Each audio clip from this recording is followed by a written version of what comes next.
Dear student, आप सभी का AP study commerce and English Guruji channel में स्वागत है। आज हम कक्षा 11वीं में तलपट के क्रियात्मक प्रश्न क्रमांक 7 को देखेंगे। यहाँ पर देखिए, ये आपको समझना बहुत इंपॉर्टेंट है। यह प्रश्न जो है प्रश्न परीक्षा में आ सकता है।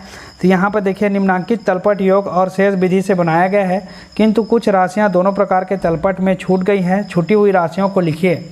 इस प्रकार से प्रश्न आएगा। और यहाँ पर देखिए, तलपट का पूरा विवरण दिया हुआ है और बीच बीच में आपको क्वेश्चन मार्क नज़र आएंगे। यहाँ पे सारे में क्वेश्चन मार्क दिख रहे हैं, ठीक है। तो इसको कैसे हल करना है, इसको आज हम समझते हैं। यहाँ पर देखिए, ये जो कॉलम है दोनों विकलन और समाकलन योग विधि से है, और यहाँ पे जो विकलन और समाकलन ये शेष विधि का राशि है, ठीक है। योग विधि में क्या होता है, दोनों पक्षों के योग लगा देते हैं। खातों के दोनों पक्षों के योग लगाते हैं। जिस पक्ष का योग आता है उस पक्ष के योग को लिख देते हैं। कुछ खाते ऐसे होते हैं जिनमें दोनों पक्षों का योग आता है, जैसे रोकड़ में, बैंक में रोकड़ में, क्या बोलते हैं, क्रय में भी हो सकता है और विक्रय में भी हो सकता है। इस प्रकार से कुछ खाते ऐसे हैं जिसमें दोनों पक्षों का योग होता है, ठीक। लेकिन शेष विधि में क्या होता है, शेष विधि में केवल एक पक्ष का ही शेष आता है, या तो वो विकलन शेष होगा या समाकलन शेष होगा, ठीक है। तो उसको कैसे निकालेंगे हम, इसको इस प्रश्न के माध्यम से समझते हैं। तो यहाँ पर देखिए, प्रश्न में दिया हुआ है यहाँ पे पूंजी यहाँ पे देखिए डैश लिखा है। डैश मतलब कुछ नहीं है, और यहाँ पे 20,000, ठीक है। तो आप हमेशा देखेंगे, पूंजी जब खाता बनाते हैं तो पूंजी खाता का जो शेष होता है हमेशा समाकलन शेष होता है, ठीक है। पूंजी खाते का शेष क्या होगा, हमेशा समाकलन शेष होता है। उसका विकलन शेष कभी नहीं होता, इसलिए केवल एक पक्ष में लिखे हैं। यहाँ पर शेष में भी समाकलन शेष होगा और योग में भी केवल समाकलन का ही योग आता है। क्लियर हो गया। तो इसलिए इसमें पूंजी में किसी प्रकार का कोई दिक्कत नहीं है। यहाँ पर किसी प्रकार का कोई राशि भरने की आवश्यकता नहीं है। दूसरा में देखिए, रोकड़ में यहाँ पे लिखा हुआ है 42,750 और 20,210 यहाँ पे है। तो यहाँ पर ये दोनों पक्ष तो भराया हुआ है योग विधि में, लेकिन हमको शेष विधि में जहाँ पर क्वेश्चन मार्क है उस क्वेश्चन मार्क को हमको हल करना है, ठीक। जहाँ पर भी आपको क्वेश्चन मार्क दिख रहा है उसमें हमको खाली स्थान को भरना है। तो यहाँ पर क्या आएगा, इसको समझने से पहले आपको समझना है, यहाँ पर योग विधि में 42,750 और समाकलन पक्ष में कितना है, 20,210 रुपया। तो विकलन पक्ष का योग ज़्यादा है और समाकलन पक्ष का योग कम है। तो हम क्या करते हैं, जिस पक्ष का योग ज़्यादा रहता है उस पक्ष के योग से कम पक्ष वाले योग को घटा देते हैं और उस पक्ष में अंतर की राशि को लिख देते हैं, जैसे खाता बनाते हैं तो, ठीक। तो उसी प्रकार हम यहाँ पर भी करेंगे। यहाँ पे योग ज़्यादा है और यहाँ पर योग कम है। यहाँ पे जिस पक्ष का योग ज़्यादा होता है उसी पक्ष में शेष आता है, अंतर की राशि आती है, उसको उसी कॉलम में, उसी पक्ष के कॉलम में लिख देते हैं शेष के रूप में। क्लियर हो गया। तो यहाँ पर देखिए, 42,750 में से 20,210 रुपये को आप माइनस करेंगे तो जो भी राशि आ रहा है उसको कहाँ लिखेंगे, यहाँ पर। तो यहाँ पर कितना राशि आ जाएगा, तो 42,750 में से 20,210 माइनस करोगे तो 22,540 रुपया आ रहा है। तो इसको कहाँ लिख देंगे हम, इस क्वेश्चन मार्क वाले जगह में लिख देंगे 22,450 रुपये, सॉरी 22,540 रुपये। क्लियर हो गया। 22,540 रुपये यहाँ पर लिख दिए, है ना। आप माइनस करके देख लीजिएगा, 42,750 में से 20,210 माइनस करेंगे तो कितना आएगा, 22,540 रुपये आएगा, ठीक है। क्लियर हो गया। अब दूसरा क्वेश्चन को देखते हैं। यहाँ पर दूसरा जो पॉइंट है, बैंक में रोकड़ यहाँ पे कितना लिखा है, 19,000 लिखा है। और यहाँ पर क्या है, यहाँ पे क्वेश्चन मार्क है, हमको यहीं को भरना है, यहाँ पर क्या अंक आएगा। और यहाँ पे है विकलन शेष में, देखिए शेष हमेशा एक तरफ का होता है, या तो विकलन होगा या समाकलन होगा। आपको शेष अगर देखना है, यहाँ पर देखिए शेष में समझ में आ जाएगा कि जिस पक्ष में का योग ज़्यादा होता है उसी पक्ष का शेष निकलता है। तो यहाँ पे 25,000 है, 2500 है, तो 2500 कौन सा पक्ष में है, समाकलन पक्ष में। तो जाहिर सी बात है कि योग विधि में उसी पक्ष का योग ज़्यादा होगा, तभी तो समाकलन शेष आएगा। समाकलन पक्ष का योग ज़्यादा है तो समाकलन शेष, विकलन पक्ष का योग ज़्यादा रहेगा तो विकलन शेष आएगा। क्लियर हो गया। यहाँ पे जैसे विकलन पक्ष का योग ज़्यादा था इसलिए विकलन शेष यहाँ पे लिखे, यहाँ पे समाकलन पक्ष का योग ज़्यादा है इसलिए समाकलन शेष आया है, ठीक। तो हमको समझना है ये 2500 क्या है, अंतर की राशि है। 2500 क्या है, अंतर की राशि। कैसे, देखिए यहाँ पर 42,750 में से 20,210 घटाए तो कितना आ गया, 22,540 आया, 22,540 आया। ठीक है, यहाँ पर इस प्रकार से क्वेश्चन को बनाया तो 42,750 में से 20,210 घटाए कितना है, 22,540। मान लिया जाए यहाँ पर ये वाला नहीं रहता, ये वाले क्या रहता, यहाँ पर क्वेश्चन मार्क रहता, आपको ये नहीं पता है तो कैसे निकालते, आपको इसको समझना है। ठीक, तो 42,750 में से इसको माइनस किए तो ये आया।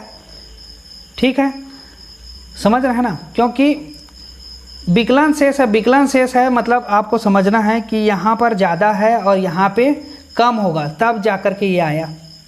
ठीक, विकलन शेष, क्योंकि विकलन पक्ष का योग ज़्यादा है और समाकलन पक्ष का योग कम है, इसलिए यहाँ पे विकलन शेष आया।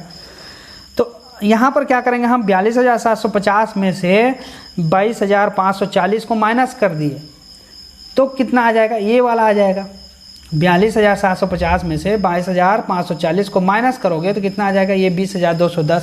यहाँ पर देखिए 42,750 में से 22,540 को माइनस कर दोगे तो कितना आ जाएगा, 20,210 रुपया आएगा। ये 0 और 5 में 4 गए 1 और 7 में 5 गए 2 और 2 में 2 0 और 4 में 2 2। ठीक, तो ये 210 आया। ठीक, यहाँ पे जस्ट उसको उल्टा किए हैं, तो आप दोनों पक्ष से जानते रहेंगे तब बनेगा। यहाँ पर अगर क्वेश्चन मार्क है तो आप समझ जाइए कि इधर का पक्ष का योग ज़्यादा है तो इधर के पक्ष से ही इसको माइनस करेंगे तो ये आ जाएगा। लेकिन यहाँ पर प्रश्न में देखिए दूसरा प्रश्न जो है बैंक में रोकड़, तो बैंक में रोकड़ यहाँ पर समाकलन पक्ष का योग ज़्यादा है तब तो समाकलन शेष आया है, विकलन पक्ष का योग कम है इसलिए विकलन पक्ष में कोई शेष नहीं आया है, डैश लिखा है। ठीक, तो यहाँ पर क्या करेंगे, जिस पक्ष का योग मतलब ज़्यादा है उस पक्ष में अगर क्वेश्चन मार्क दिया है तो 19,000 में मतलब उस पक्ष का जो है उसको क्या कर देंगे, जोड़ देंगे। तो 19,000 में 2,500 को जोड़ दिए कितना हो गया, 21,500, उसको यहाँ पर लिख देंगे 21,500 रुपये।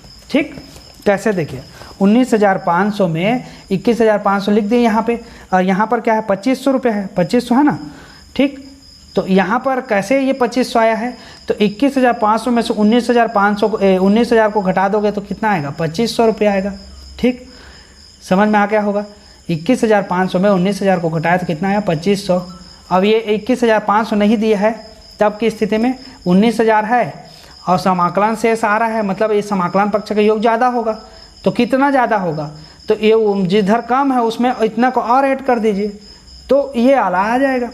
ठीक, तो 19,000 में 2,500 और जोड़ दिए कितना आ गया, 21,500 रुपया आ गया। क्लियर हो गया होगा। फिर दूसरा, फिर देखिए क्रय, क्रय में देखिए क्या लिखा है, क्रय में इस पक्ष में क्वेश्चन मार्क है और यहाँ पर दिया हुआ है, कितना दिया है, 1,700 रुपया दिया हुआ है। ठीक, 1,700 रुपये यहाँ पर दिया हुआ है, तो और यहाँ पे है 19,300, 1,700 दिया हुआ है, यहाँ पर क्या लिखा 19,300, मतलब कौन से पक्ष में है, विकलन शेष है। विकलन शेष है मतलब किस पक्ष का योग ज़्यादा होगा, योग विधि में किस पक्ष का योग ज़्यादा होगा, तो विकलन पक्ष का योग ज़्यादा होगा, क्योंकि ये जो शेष है जिस पक्ष का योग ज़्यादा होता है उसी पक्ष में शेष आता है, तो विकलन पक्ष का योग ज़्यादा होगा, इस पक्ष का योग ज़्यादा होगा, इसीलिए यहाँ पर ज़्यादा आया है, मतलब ये शेष आया है। तो कितना ज़्यादा होगा, ये 19,300 आया है, तो इसमें से इसको माइनस किए हैं तब ये 19,300 आया है। समझ रहे हैं, यहाँ पर कुछ रहा होगा उसमें से 1,700 रुपये को माइनस किए तो 19,300 आया। क्लियर हो गया, तो 19,300 क्यों ना तो हम इसको उल्टा कर दें, तो 19,300 में 1,700 को क्या कर देंगे, जोड़ देंगे तब ना आएगा। तो 19,300 में 1,700 का हम क्या कर दिए, जोड़ दिए, 0 0 0 और यहाँ पे 9 1 10 1 11 1 और 1 सॉरी।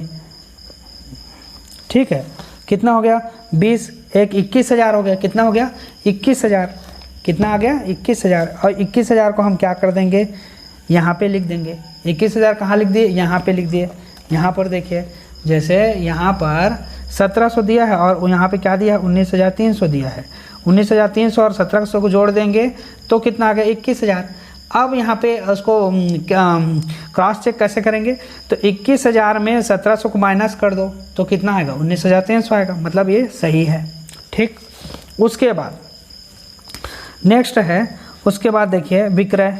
विक्रय में देखिए दोनों पक्ष में दिया है 339 और 35,539 रुपये, मतलब इस समाकलन पक्ष का योग ज़्यादा है और विकलन पक्ष का योग कम है। तो यहाँ पर शेष विधि में हमको क्या करना पड़ेगा, देखिए यहाँ पर क्वेश्चन मार्क का कहाँ डाला है, समाकलन शेष तरफ डाला है। जाहिर सी बात है कि यहाँ पर शेष विकलन का समाकलन का योग ज़्यादा है, इसलिए शेष भी क्या होगा, समाकलन का ही आएगा। तो 35,539 में 339 को माइनस कर दीजिए।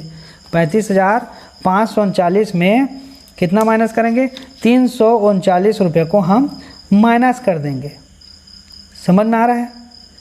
हाँ, तो 35,539 में हम क्या कर दिए, 339 रुपये को माइनस कर दिए, तो कितना आ जाएगा, 35,200 रुपये आ जाएगा। इसमें से 339 को कम कर दो तो 35,200 कहाँ लिखेंगे, यहाँ पर लिख देंगे, 35,200 रुपया यहाँ पर लिख देंगे। क्लियर हो गया? ठीक है। उसके बाद नेक्स्ट में चलते हैं प्रारंभिक स्कंद। प्रारंभिक स्कंद में यहाँ पे क्वेश्चन मार्क है, यहाँ पे कुछ नहीं दिया है और यहाँ पे दिया 3,920। देखिए तो यहाँ पर क्या होगा, ये तो विकलन शेष दिखा रहा है, विकलन शेष दिखा रहा है। अब यहाँ पे पूछेंगे कि आप इस पक्ष का योग ज़्यादा है कि इस पक्ष का योग ज़्यादा है, तो यहाँ पर देखिए, यहाँ पे डेज है, यहाँ पर डेज है मतलब शून्य है, कुछ भी नहीं है। ठीक है, डेज है मतलब कुछ भी नहीं है, शून्य है, मतलब इसमें से शून्य को माइनस करोगे तो ये आएगा, इसमें से शून्य को माइनस करें तो क्या आ गया, ये आया। मतलब 3,920 में से शून्य को माइनस करेंगे तो क्या आएगा, 3,920 आएगा। क्लियर हो गया? मतलब यहाँ पे क्या आना चाहिए, 3,920 रुपया यहाँ पे लिखना है।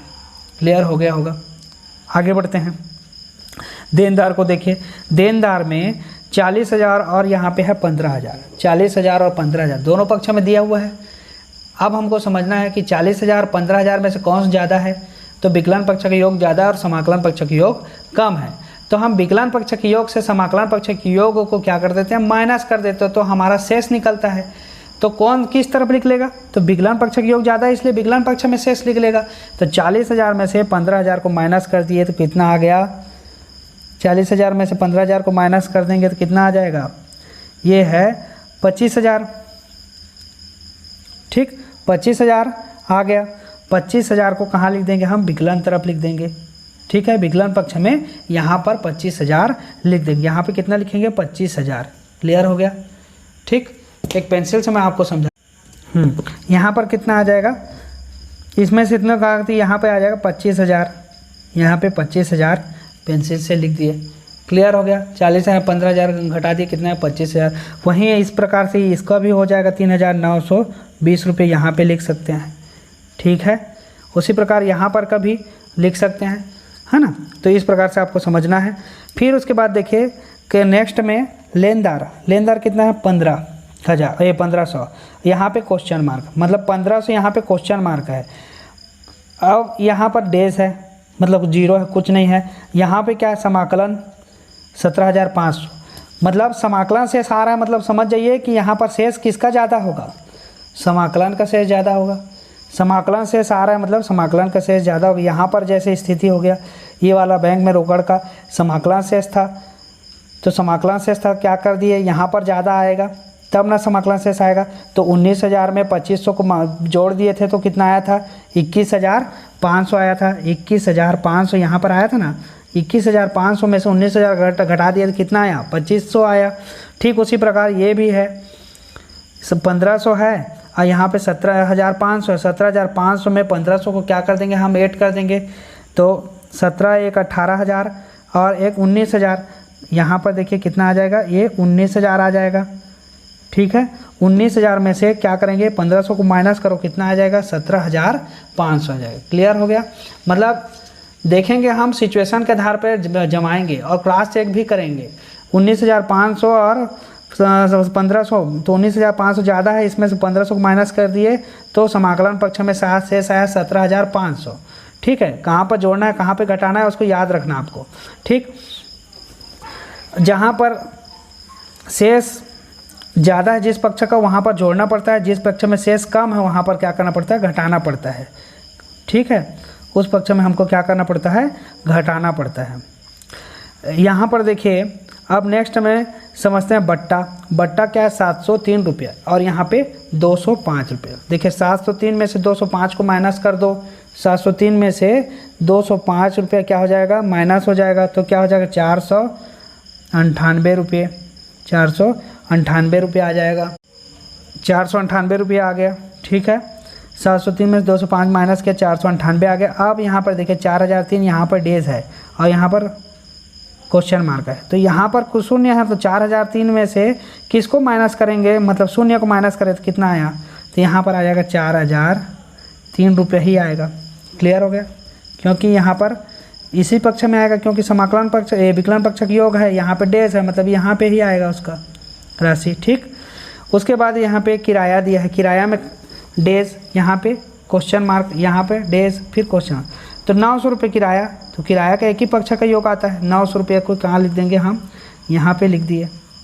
ठीक, यहाँ पर डेज है, यहाँ पे कुछ नहीं है, यहाँ पे डेज, मतलब शेष कहाँ से आएगा, शेष समाकलन शेष, मतलब यहाँ पे समाकलन में 900 होगा, 900 का 900 लिख दिए।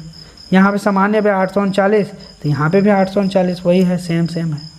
अब क्या करेंगे, हम इस पक्षक योग को जोड़ देंगे और इस पक्षक योग को जोड़ देंगे, इसी प्रकार इसके पक्षक योग और इस पक्षक योग को जोड़ देंगे। क्लियर हो गया, तो योग विधि में जोड़ करके देख लीजिएगा और शेष विधि में भी आप जोड़ करके देख लीजिएगा। आंसर इसका कितना आ जाएगा, 1,34,054 और शेष विधि में 76,100 रुपये आएगा, दोनों पक्ष का योग। क्लियर है, 34,154 इस पक्ष में भी आएगा, इस पक्ष में भी आएगा। ठीक है, तो इस प्रकार से आपको हल करना है, बहुत ही आसान है। हमको देखना है कि किस पक्ष का योग ज़्यादा है, उस पक्ष का शेष आएगा हमेशा, है ना। अगर शेष दिया है और योग नहीं दिया है तो क्या करेंगे हम, जैसे यहाँ पर देखिए क्या हो रहा है, 21,500 नहीं दिया है, हम 19,000 और यहाँ पे 2,500 दे दिए, शेष इधर का है ना, समाकलन पक्ष का, तो समाकलन पक्ष का, और 19,000 दिया है तो हम क्या करते हैं, इसमें जोड़ दिए तो क्या आ गया, 21,500 आ गया। ठीक है, अब यहाँ पर विपरीत है, यहाँ पर कुछ नहीं दिया है, यहाँ पर क्या हो रहा है, यहाँ पर ये दिया हुआ है, तो हम क्या करेंगे, शेष को लाने के लिए 19,300 और इसको जोड़ दिए तो कितना हो गया, यहाँ पे आ गया। ठीक, इस प्रकार से आपको हल करना है सारे क्वेश्चन को, एक एक को देख देख करके। ठीक है, कुछ को हमको जोड़ना पड़ता है, कुछ चीज़ों को हमको क्या करना पड़ता है, माइनस करना पड़ता है। इसको आप मतलब जोड़ करके उसके बाद क्रॉस चेक कर लीजिएगा कि 21,500 में से 19,000 माइनस करेंगे तो 2,500 आ रहा है कि नहीं। इस प्रकार से सबको एक बार क्रॉस कर लीजिएगा ताकि जो है किसी प्रकार की कोई त्रुटि ना हो। तो आज के वीडियो में बस इतना ही। तलपट में जितने भी क्वेश्चन थे उसमें से जो भी क्वेश्चन आपको कठिन लगता था उन सारे क्वेश्चन को मैंने बता दिया है। आप अगर पिछले वीडियो को नहीं देखे हैं तो उस वीडियो को देख लीजिए। अब बाकी जो क्वेश्चन है वो आप लोगों से बन जाएगा और किसी क्वेश्चन को बनाने की मेरे को तो नहीं लगता है कि आवश्यकता है। ठीक है, आप लोग एक एक क्वेश्चन को बना करके देखिए, सारा चीज़ समझ में आ जाएगा। कुछ चीज़ें उदाहरण से भी आपको समझ में आ जाएगी। ठीक है, तो ये तलपट के जो चैप्टर है उसमें इतना ही। नेक्स्ट वीडियो में हम अगले चैप्टर को शुरुआत करेंगे। तो आज के लिए बस इतना ही। अगर वीडियो को आप पहली बार देख रहे हैं तो चैनल को आप सब्सक्राइब कर लीजिए ताकि जब भी मैं नया वीडियो डालूँ तो आप तक उसका नोटिफिकेशन पहुँचे और तुरंत आप उस वीडियो को देख सकें। तो वीडियो को देखने के लिए बहुत बहुत धन्यवाद।